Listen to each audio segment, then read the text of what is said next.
Alors, cette dernière capsule sur la division concerne la division d'un nombre naturel par un autre nombre naturel, mais dont le quotient est un nombre décimal. Alors, on y va. Par exemple, si je prends 4539 et que je veux le diviser par 24, alors je commence par me demander combien de fois mon diviseur entre dans mon dividende en commençant par les chiffres du début.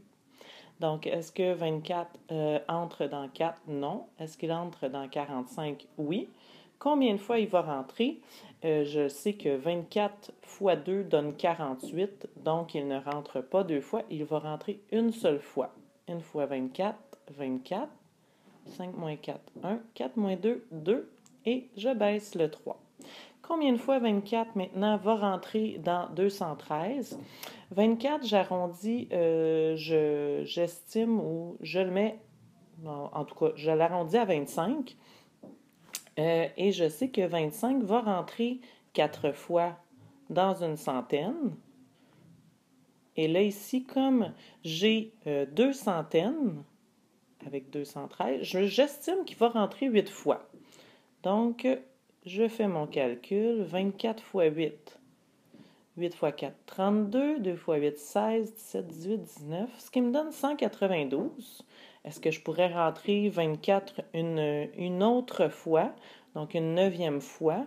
Non, ça dépasserait 213. Donc, 192. 24, 38 fois. 192. 3 moins 2, 1. Ici, ça se peut pas. 11 moins 9, 2. Ici, j'ai 0. Et je baisse mon 9. 219. Donc, je vais vérifier si 24 peut rentrer maintenant 9 fois dans 219. 9 fois 4, 36. 2 fois 9, 18. 19, 20, 21. 216. Donc, oui, 24 rentre 9 fois. 9 fois 24, 216. Il me reste 3, 0, 0.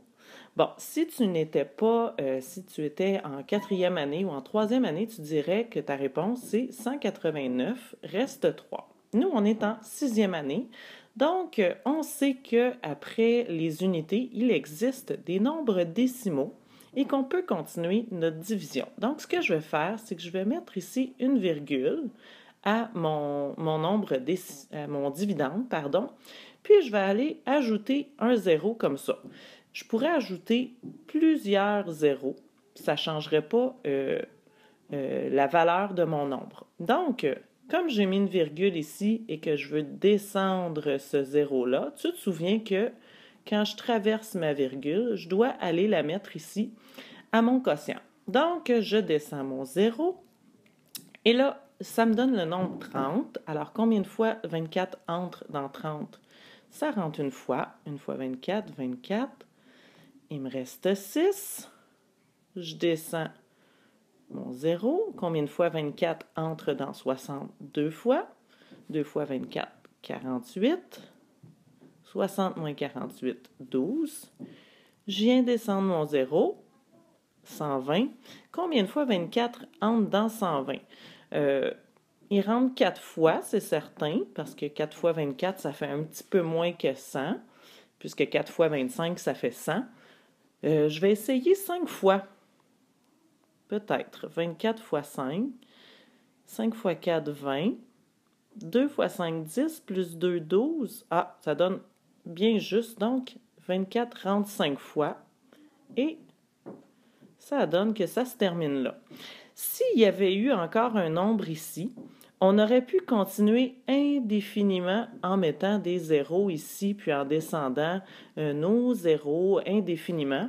Par contre, moi, je te dis qu'en 6e année, on s'arrête à la position des millièmes. Donc, lorsque tu as 3 chiffres ici après la virgule, tu t'arrêtes, c'est assez. On pourrait y aller indéfiniment, mais on ne veut pas y passer la nuit non plus. Alors voilà, j'espère que c'était assez clair.